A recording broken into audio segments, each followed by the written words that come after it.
Hello everyone, good morning. કેમ છો બધા? મજામાં હશો એવી આશા રાખીએ છીએ. અને કદાચ ઓનલાઈન સિસ્ટમ હવે બધાને હું માનું છું ત્યાં સુધી સૂટ થઈ ગઈ છે. કેમ? કેટલી મજા. સર આપણા ઘરમાં આપણને ભણાવે છે અને આપણને કંઈ કહી શકતા નથી. સામે ટેબલ પર ચા નાસ્તો કરીએ છીએ, સરનું લેક્ચર જોઈએ છે, સર સિરિયસલી ભણાવે છે, ચા નાસ્તો કરતા કરતા લેક્ચર જોઈએ છે. કેટલી મજા. 100% બિલકુલ પ્રેશર વગર તમે ભણી શકો છો. અને ઓબ્વિયસ તમે ચા નાસ્તો કરતા કરતા પણ લેક્ચર જોઈ શકો છો. કંઈ જ ખોટું નથી. કામ કરવું જરૂરી છે. કેવી રીતે કરો છો દેટ ઇઝ નોટ ઇમ્પોર્ટન્ટ. હા, અગર એમાં તમારું પોતાનું ઇન્વોલ્વમેન્ટ છે ત્યાં સુધી કોઈ વાંધો નથી. ઇટ્સ નોટ ટીવી નથી જોતા તમે. ટીવી જોતા જોતા બીજા અન્ય કામ કરતા હો છો, પ્રોગ્રામ્સ જોતા જોતા અન્ય કામ કરતા હો છો. એ ના થવું જોઈએ. જ્યારે તમે લેક્ચર જુઓ છો ત્યારે ટોટલી તમે લેક્ચર પર કોન્સન્ટ્રેટ હોવા જોઈએ, ટોટલી ડિવોટેડ હોવા જોઈએ. બરાબર. હવે આપણું જે ચેપ્ટર ચાલે છે બેટા એ એકદમ ઈઝી છે. પહેલું ચેપ્ટર મેં લાસ્ટ લેક્ચરમાં પણ કીધું હતું. ગણ સિદ્ધાંત નામ આપો, ગણ પરિચય નામ આપો, ગણ ક્રિયા નામ આપો, જે કહેવું હોય તે કહો. બરાબર છે. હવે એમાં સ્વાધ્યાય 1.1 મેં કરાવ્યું હતું. સ્વાધ્યાય 1.2 તમને હોમવર્કમાં આપ્યું હતું. મેં પહેલા જ કીધું છે 70 થી 80% દાખલા, 70 થી 80% ચેપ્ટર તમે કરશો. હવે આપણે નવી વ્યાખ્યાઓ તરફ જઈએ છીએ. આજે આપણો ગોલ છે સ્વાધ્યાય 1.3 માં એન્ટર થઈ જવાનું અને એમાં થોડા ઘણા દાખલા પૂરા કરવાનું. પણ એ પહેલા કેટલીક વસ્તુ જે તમે અહીંયા જોઈ રહ્યા છો એ હું સમજાવવા માંગુ છું અને થોડીક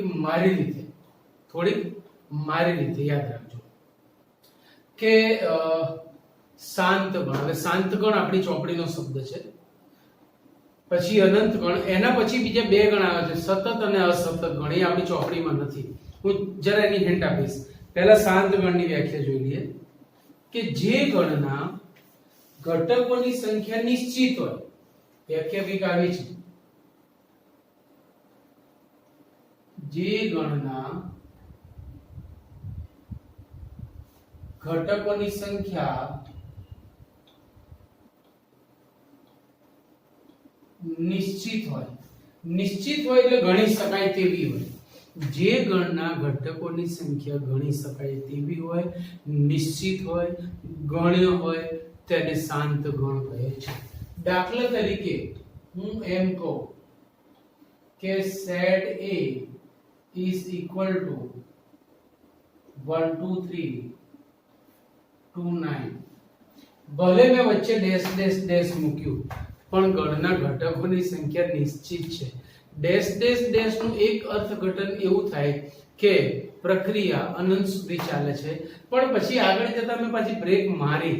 જો બ્રેક ના મારી હોત તો આખો n એટલે કે નેચરલ નંબર સેટ પ્રાકૃતિક સંખ્યા ગણાઈ જતો, પણ મેં બ્રેક મારી છે એટલે અહીંયા વાત પૂરી થઈ ગઈ. આમાં નવ જ ઘટક છે, આપણે ગણી શકીએ છીએ. આથી તેને આપણે કહીશું શાંત ગણ. જે ગણના ઘટકોની સંખ્યા નિશ્ચિત હોય, ગણી શકાય તેવી હોય. દાખલા તરીકે તમારા ક્લાસના વિદ્યાર્થીઓનો ગણ, તમારા સ્કૂલના વર્ગના વિદ્યાર્થીઓનો ગણ, તમારી સોસાયટીના રહીશોનો ગણ. તો આ બધી વ્યક્તિઓને તમે ગણી શકો છો અને આથી તેને શાંત ગણ કહી શકાય. એના પછી આવે છે અનંત ગણની વ્યાખ્યા. શાંત ના હોય તેને અનંત ગણ કહે છે. બસ આટલી જ વ્યાખ્યા છે. શાંત ન હોય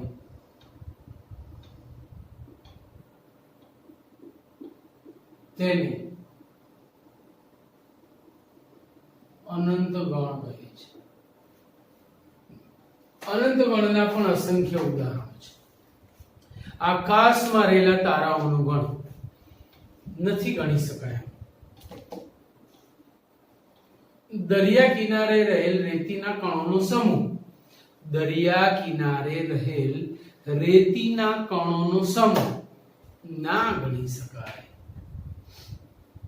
પ્રાકૃતિક સંખ્યાઓનો ગણ ના ગણી શકાય. પૂર્ણાંક સંખ્યાઓનો ગણ ના ગણી શકાય. સમજાય છે? સો આ બધા ગણ અનંત ગણ થયા. કેમ? તો કે તેના ઘટકોની સંખ્યા આપણે ગણી શકતા નથી. સાહેબ એક બીજું કહું, હા બોલો.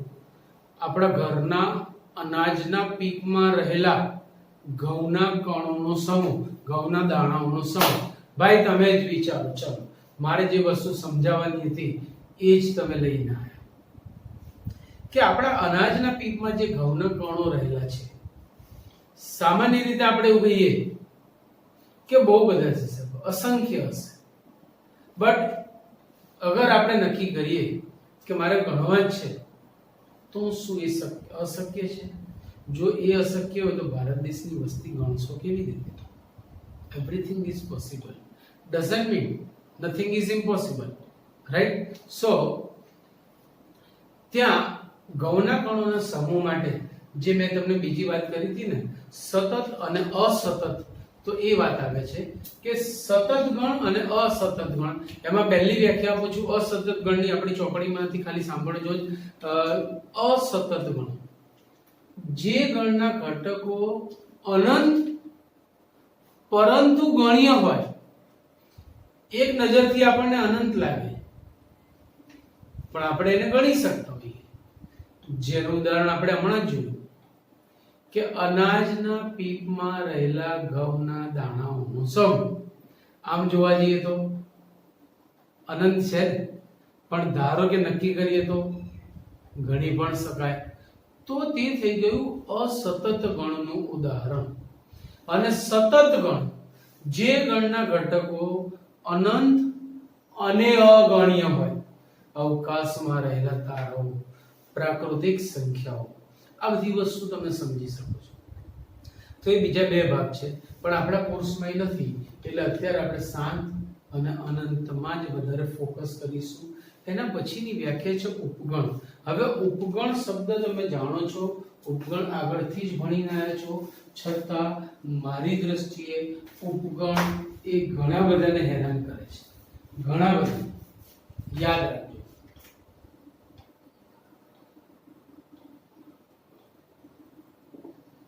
ઉપગણની વ્યાખ્યા, જો ગણ A નો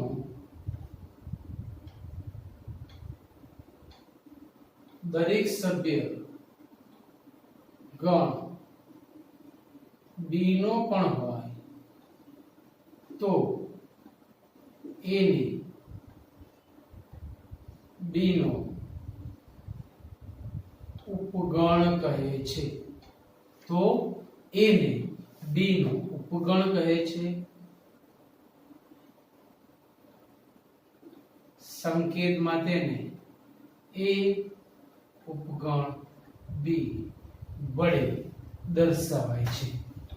સંકેતમાં તેને A ઉપગણ B વડે દર્શાવાય છે. હવે મેં તમને બે શબ્દો આપ્યા હતા, યાદ હતો કે ક્રિયા અને સંબંધ, ઓપરેશન એન્ડ રિલેશન.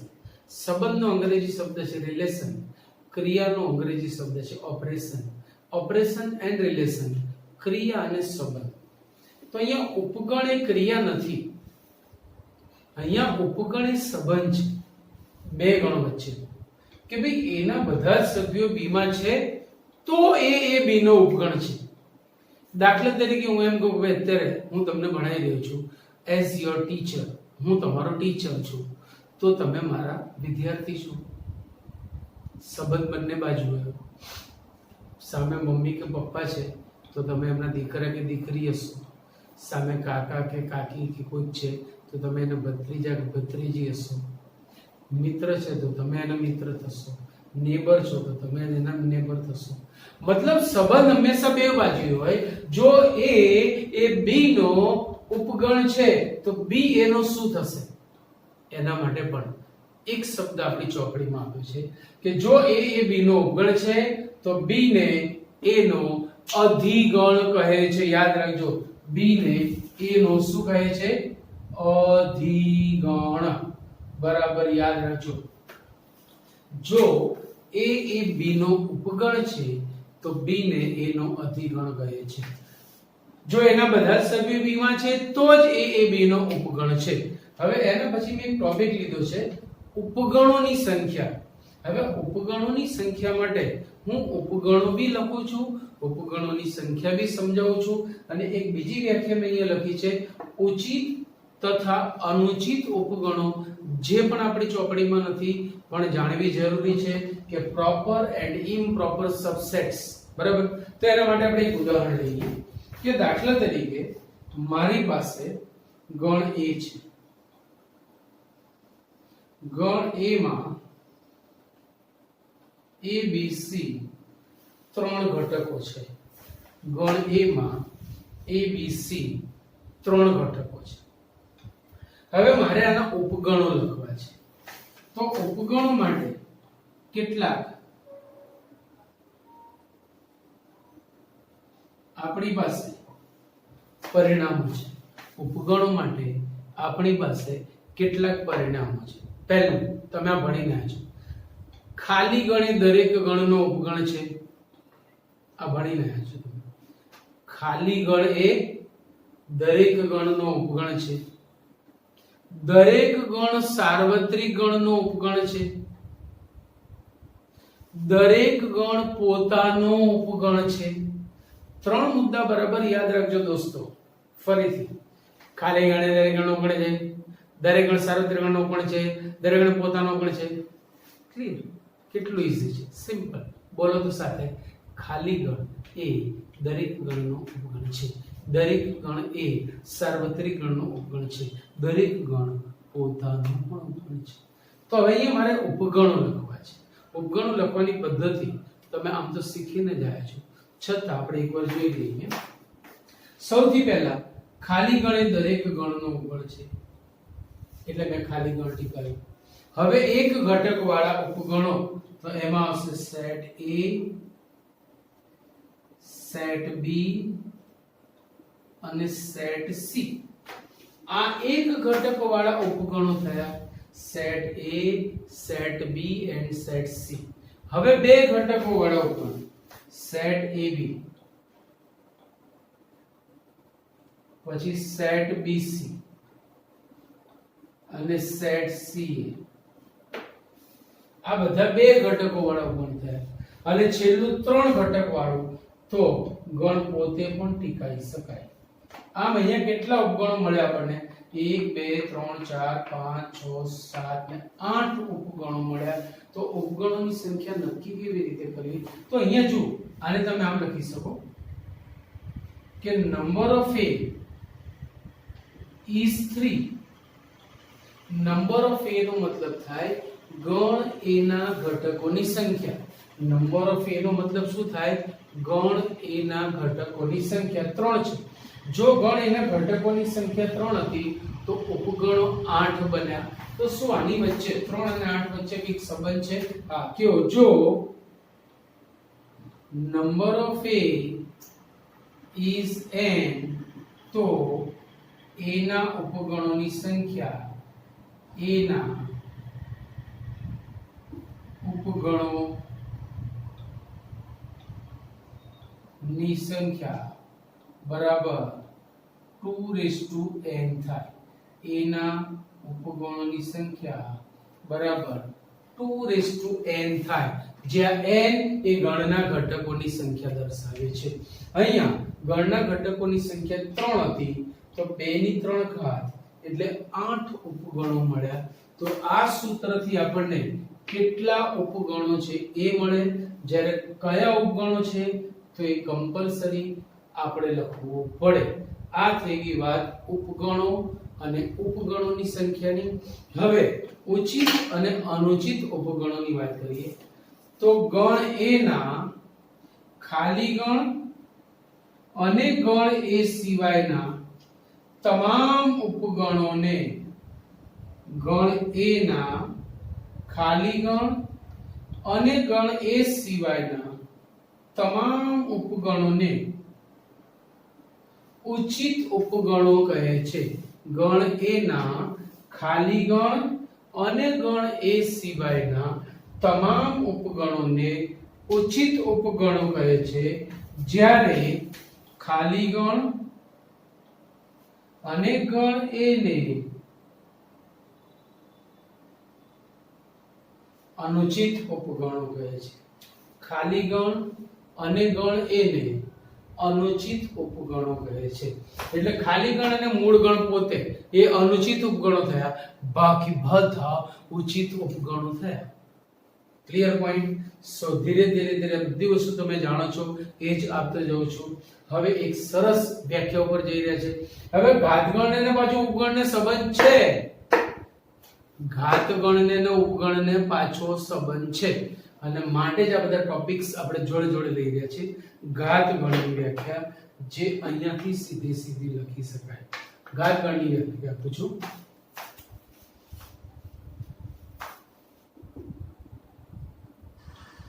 ગણ એ ના તમામ ઉપગણોના ગણને એનો ઘાતગણ કહે છે. સંકેતમાં તેને પાવર સેટ એ વડે દર્શાવાય છે. ઘાતનો અંગ્રેજી શબ્દ છે પાવર. પાવર સેટ એ ગણ એ નો ઘાતગણ. હવે અહીંયા જે મેં ઉદાહરણ લીધું હતું એની જ વાત કરીએ. ફરીથી એ જ ઉદાહરણ અહીંયા લઈએ કે ધારો કે ગણ એ માં મારી પાસે a b c ત્રણ ઘટકો છે. જો ગણ એ ના ઘટકોની સંખ્યા 3 હોય તો તેને 8 ઉપગણો મળે, અને 8 એ 8 ઉપગણો આપણે જાણીએ છીએ. તો પાવર સેટ એ એટલે શું? પાવર સેટ એ નું બીજું નામ હવે શોર્ટકટમાં આપણે પાડીએ કે ઉપગણોનો ગણ એટલે ઘાતગણ. તમામ ઉપગણોના ગણને એનો ઘાતગણ કહે છે. તો ઉપગણોનો ગણ એટલે જ ઘાતગણ. ઉપગણોનો ગણ એટલે જ ઘાતગણ.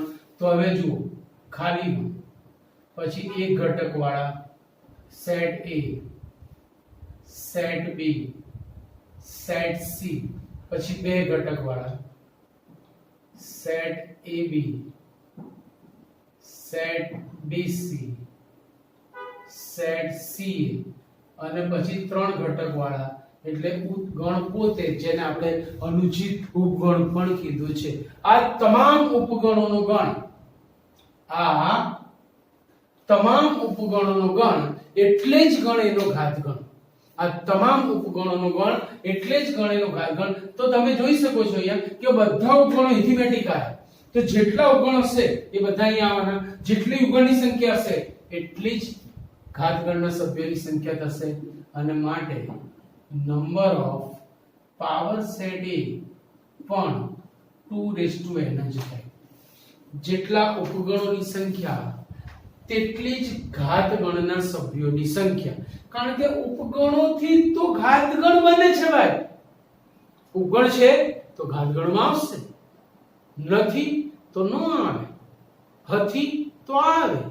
સમજો બરાબર?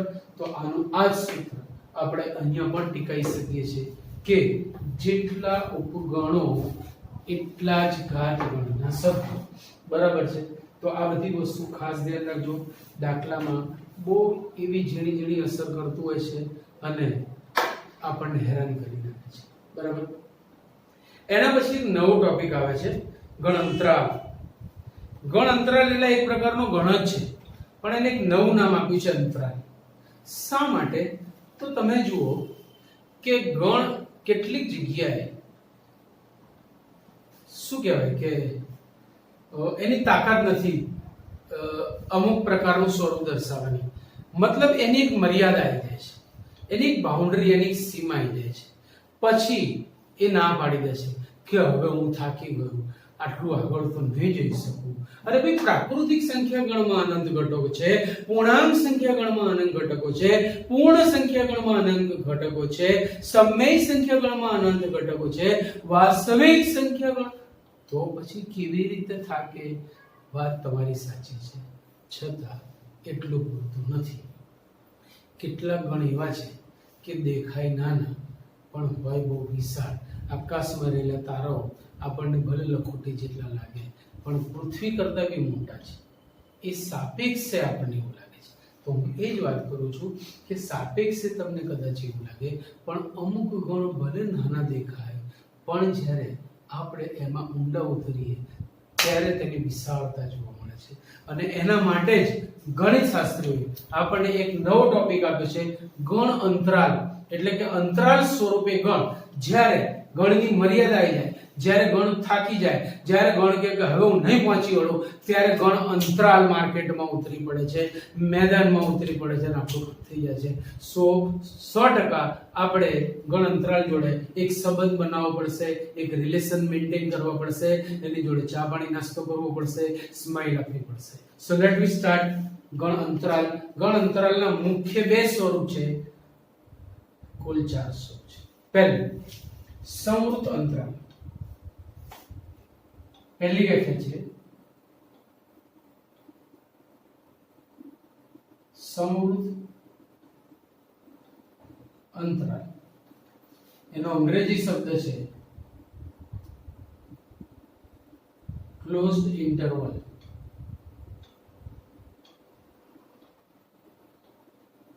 સંવૃત અંતરાલ, ક્લોઝડ ઇન્ટરવલ. હવે ક્યાં આપણને મુશ્કેલી પડે તો હું એમ કહું કે માનો કે આપણે બધા સંખ્યા રેખા ઉપર ફરવા નીકળ્યા, 0 1 એવું માની લો. આપણે કઈ કામ ધંધો નથી તો કીધું કે ચલો ને સંખ્યા રેખા ઉપર આંટો મારી દઈએ. ત્યાં કોરોનાની બહુ માથાકૂટ નથી તો ત્યાં એક આંટો મારી દઈએ. હવે મેં પ્રશ્ન કર્યો કે ભાઈ 1 અને આ છે 1.5, પછી 1.1 થી 1.2 1.3 1.5. આ બધી સંખ્યાઓ આપણે જાણીએ છીએ. આ બધી વાસ્તવિક સંખ્યાઓની વાત કરીએ તો હું તમને એમ કહું કે ભાઈ 1 અને 2 ની વચ્ચે કેટલી પૂર્ણાંક સંખ્યાઓ, તો તમે કહેશો 0. 1 અને 2 ની વચ્ચે કેટલી પૂર્ણ સંખ્યાઓ, તમે કહેશો 0. પણ હું એમ કહું કે 1 અને 2 ની વચ્ચે કેટલી વાસ્તવિક સંખ્યાઓ, તો તમે 0.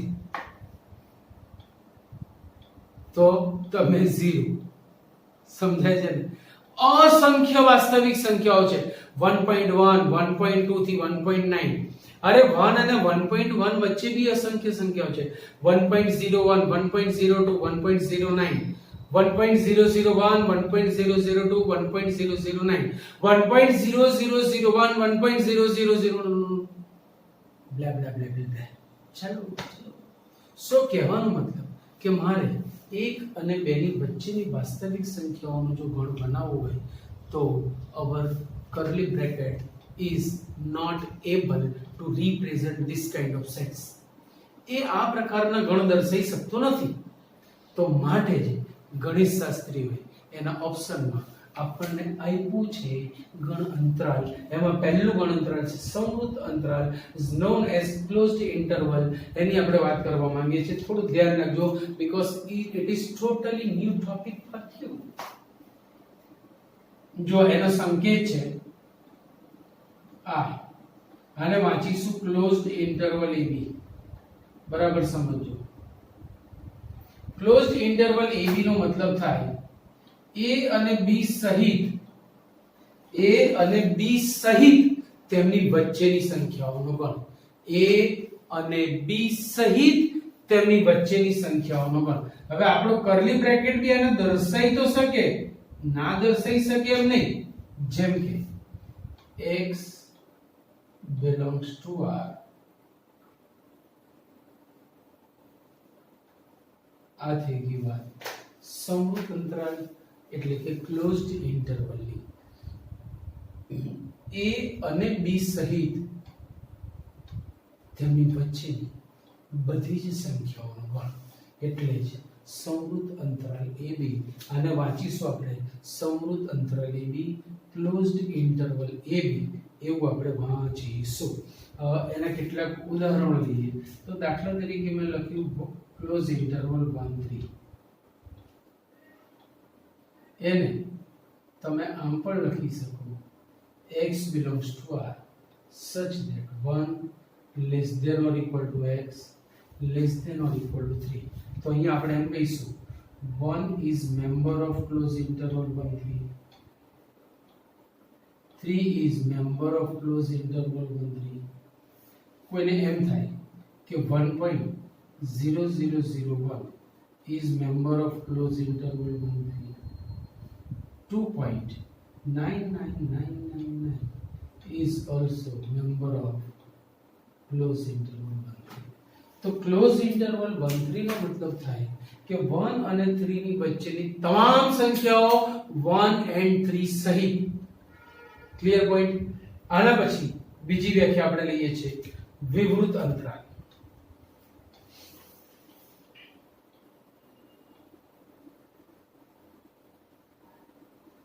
વિવૃત અંતરાલ જેને આપણે કહીશું open interval. we'll call it open interval વિવૃત અંતરાલ. હવે વિવૃત અંતરાલ AB તો એનો પહેલો સંકેત છે open interval AB. It is circular bracket જેને તમે આમ પણ દર્શાવી શકો છો ડિપેન્ડ ઓન ઓથર. ભાઈ જે લેખક છે એની પર આધાર છે કે કયો સંકેત એ વાપરે છે. આપણી બુકમાં કર્લી બ્રેકેટનો મેક્સિમમ ઉપયોગ કરેલો છે પણ ક્યાં કોઈ અધર બુકમાં તમને આ રીતે વિવૃત અંતરાલનો સંકેત જોવા મળી શકે છે. Is known as open interval. મતલબ આની અંદર એવી સંખ્યાઓ છે x belongs to R such that a less than x less than b. હવે તમે સમજી શકો છો હું એ કહેવા માંગુ છું કે a અને b વચ્ચેની તમામ સંખ્યાઓનો ગણ a અને b સિવાય. આમાં a અને b હતી, આમાં a અને b નથી. વચ્ચેવાળી સંખ્યાઓ તો બંનેમાં છે. જે કઈ પ્રશ્ન છે એ સીમાની સંખ્યાઓનો છે, જે બોર્ડર પર છે એમનો છે. અહીંયા સીમાની સંખ્યાઓ a અને b છે જે આપણા અંતરાલમાં આવે છે. ન્યા સીમાની સંખ્યાઓ a અને b છે પણ અંતરાલમાં આવતી નથી. એટલે જો હું અહીંયા આ વસ્તુ સમજાવવા જાઉં તો 1 is not belongs to open interval 1 3. 3 is not member of open interval 1 3.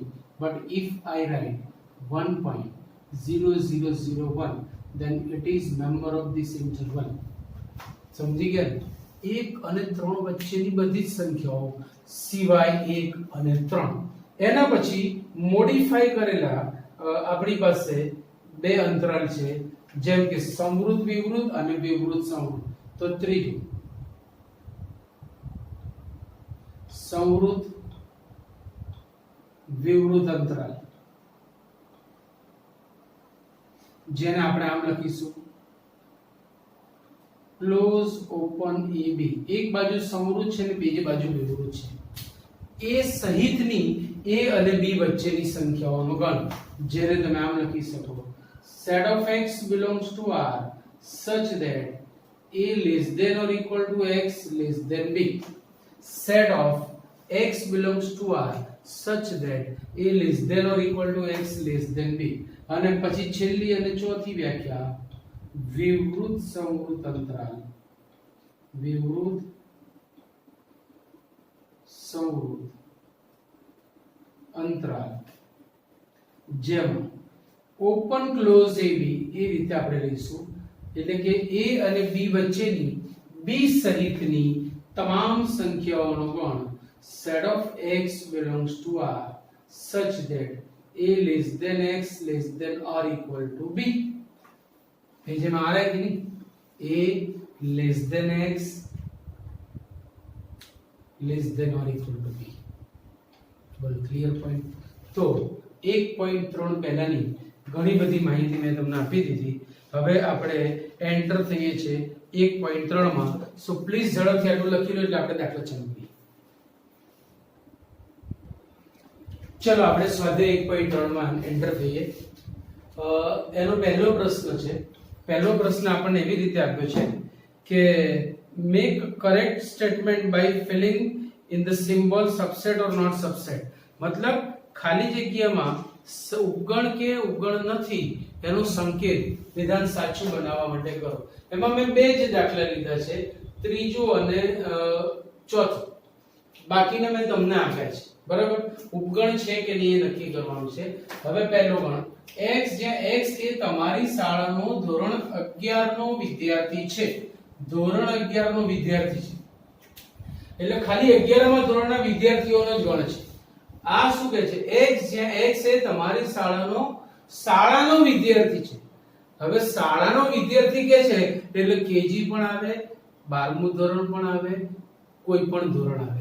સો આની અંદર આખી શાળાના વિદ્યાર્થીઓ હશે, જ્યારે આમાં માત્ર તમારા વર્ગના જ વિદ્યાર્થીઓ હશે. તો પહેલો ગણ એ બીજા ગણનો ઉપગણ થશે ને થશે, કારણ કે ધોરણ 11 ના બધા જ વિદ્યાર્થી તમારી શાળાના જ વિદ્યાર્થી કહેવાય. સો the relation will be subset, કારણ ધોરણ 11 માં ભણતા બધા જ વિદ્યાર્થી તમારી શાળાના વિદ્યાર્થીઓ કહેવાય. બરાબર છે? Very good. નાઉ x, જે x સમતલમાં વર્તુળ છે, મતલબ વર્તુળ સ્વરૂપ છે, તો એ આપણા ગણમાં છે. બીજો ગણ x, જ્યાં x એ સમતલમાં એકમ ત્રિજ્યા વાળું વર્તુળ છે, મતલબ બધા વર્તુળને ઇન્વિટેશન નથી આપ્યું. પૂછ્યું ભાઈ તારી ત્રિજ્યા 1 એકમ છે, યસ ધેન કમ. તારી ત્રિજ્યા 1 એકમ છે, નો, સો ડોન્ટ કમ. સમજાય છે? સો આની અંદર જે વર્તુળો છે એના કરતા આમાં વધારે છે એટલે આનો ઉપગણ નહીં થાય. ઉપગણ નથીનો સંકેત મૂકીશું. ખરેખર કયો સંબંધ આવે? તો નીચેવાળું એ ઉપરવાળાનો ઉપગણ છે, એટલે કે ઉપરવાળું નીચેવાળાનું અધિગણ થાય. ઊંધો ઉપગણનો નિયમ આવે, આનો ઉપગણ થશે એટલે કે આનો અધિગણ છે એમ પણ કહી શકાય. તો બાકીના દાખલા તમે સહેલા છે મેં તમને આપે છે, જે તમને ડિફિકલ્ટ લાગે એવા હતા મેં તમને કરાયા. એના પછી આપણે જે છે દાખલા નંબર 2 માં. દાખલા નંબર 2 માં આપણને શું કીધું છે કે examine whether the following statement are true or not. ભાઈ આપેલા જે વિધાનો છે સત્ય છે કે કેમ એ આપણે કહેવાનું છે. ભાઈ ગણ AB એ BC એનો ઉપગણ છે. શું આના બધા જ સભ્યો આમાં છે? A છે હા, B છે હા. ક્રમને મહત્વ નથી, ક્રમને મહત્વ નથી, હોના ચાહીએ और है, માટે આપેલું વિધાન અસત્ય છે, કારણ કે આનો ઉપગણ છે પણ એમણે એવું કીધું છે કે ઉપગણ નથી, માટે આપેલું વિધાન સત્ય નથી. બીજું છે set A is a subset of ABC. શું આનો ઉપગણ છે? જો આના ઉપગણો લખીએ તો 8 આવે, એમાં એક ઘટક વાળા 3 ઉપગણો થાય, set A, set B and set C. તો એમાં set A એ આમાં છે, so this statement is true. set A belongs to, ના કેમ? જો આ ગણમાં આવું આપ્યું હોત ને કે set A B C, તો આ વિધાન સાચું બને, પણ આપણને આવું આપેલું નથી એટલે આ તો એનો ઉપગણ છે, માટે આપેલું વિધાન સત્ય નથી. અને હવે બહુ જ મજાની વસ્તુ આવી છે ભાઈ, ખાસ આની ઉપર ધ્યાન રાખજો. આ જે ઘટક છે ને ગણ એનો, એ જરા વિશિષ્ટ રીતે તૈયાર થઈને આવ્યો છે. આપણે બધા મિત્રો ફરવા જતા હોઈએ તો ફોર્મલ કપડામાં હોય, જીન્સ ટી શર્ટ હોય કે શર્ટ અને જીન્સ હોય કે પેન્ટ શર્ટ પહેરીએ કે નોર્મલી, પણ હવે કોઈ સામાન્ય રીતે તમે સામાન્ય જગ્યાએ ફરવા જાઓ છો અને સૂટ બૂટમાં એક જ જણ આવે, બાકી બધા સાદા કપડામાં આવ્યો હોય, તો ઓબ્વિયસ તમે બધા શું કરશો તમને ખબર છે. ઇટ્સ લાઈક ધેટ કે ભાઈ ધીસ એલિમેન્ટ ઇઝ સુટેડ બુટેડ. તમે જુઓ એક અલગ, આ એક આખો ઘટક છે. set of 3 4 is an element of set A. ગણ A નો આ ઘટક છે, મતલબ ગણનો ઘટક ગણ પોતે છે. આવા સંજોગોમાં આપણી જવાબદારી વધી જાય છે. કેવી? જો પહેલો પ્રશ્ન, set 3 4 is a subset of A. નહીં, set of 3 4 is an element, આ ઘટક છે, માટે આ વિધાન ખોટું છે. આ સભ્ય છે એનો ઉપગણ નથી, સભ્ય છે એ વિધાન સાચું છે. પછી આ ઉપગણ થશે ગણમાં set 3 4, ભાઈ ગણમાં 1 એનો ઉપગણ છે, ગણમાં 2 તેનો ઉપગણ છે, ગણમાં 5 તેનો ઉપગણ છે, ગણમાં set 3 4 પણ તેનો ઉપગણ છે, તો ये भी सही है. એક એ એનો ઘટક છે, બિલકુલ સાચી વાત છે. એક એનો ઉપગણ છે, બિલકુલ અસત્ય વાત છે. 1 to 5 એ એનો ઉપગણ છે, બિલકુલ 3 ઘટક વાળો ઉપગણ છે. 1 to 5 belongs to છે, બિલકુલ સત્ય નથી. 1 to 3 સબસેટ છે, નો, કારણ કે 3 એકલો આવવા તૈયાર નથી, because he is suited booted, એ આવશે નહીં. અચ્છા, ખાલી ગણ એ દરેક ગણનો ઉપગણ છે, સભ્ય નથી. અહીંયા ક્યાંય ખાલી ગણ લખ્યો છે? જો ખાલી ગણ લખ્યો હોય તો આવે, ન આવે. ખાલી ગણ એ ઉપગણ છે, ગણમાં ખાલી ગણ નથી, કારણ કે ખાલી ગણ એનો સભ્ય જ નથી, તો ગણમાં ખાલી ગણ ઉપગણ ન થાય. બરાબર છે? સો આ થઈ ગઈ આપણી વાત દાખલા 3 ની, જે બહુ આસાનીથી તમે સમજી શકો તેમ છો. એના પછી ચોથો દાખલો.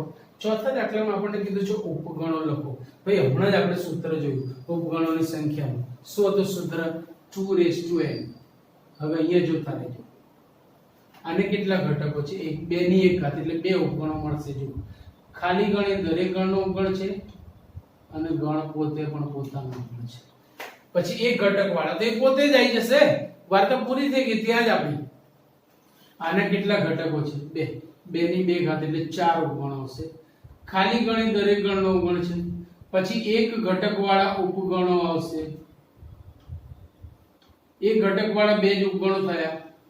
પછી 2 ઘટક વાળા એટલે ગણ પોતે. બોલો થયા કે ન થયા? 4 ઉપગણો. સમજાય છે? 2 ની 3 ઘાત એટલે 8 ઉપગણો બનશે. જેમ કે ખાલી ગણ દરેક ગણનો ઉપગણ, પછી એક ઘટક વાળા ઉપગણો, પછી 2 ઘટક વાળા ઉપગણો 1 2 1 3 and 2 3, અને પછી 3 ઘટક વાળા ઉપગણો 1 2 3. સમજે કે નહીં? કેટલા સભ્યો છે? ખાલી ગણ છે. આને તમે આમ પણ લખી શકો, એમ્પ્ટી સેટ. કેટલા સભ્યો છે? નો એલિમેન્ટ. 2 ની 0 ઘાત એટલે એક જ ઉપગણ. ખાલી ગણ પોતે જ એનો ઉપગણ છે. બસ પછી આપણી ગાડી આગળ જશે નહીં, એક જ ઉપગણ મળશે. બરાબર છે? તો આજે આપણું આ લેક્ચર અહીંયા સુધી રાખીએ છીએ. આવતી વખતે 5મા દાખલાથી કન્ટિન્યુ કરીશું. ત્યાં સુધી ઓકે, સી યુ, બાય.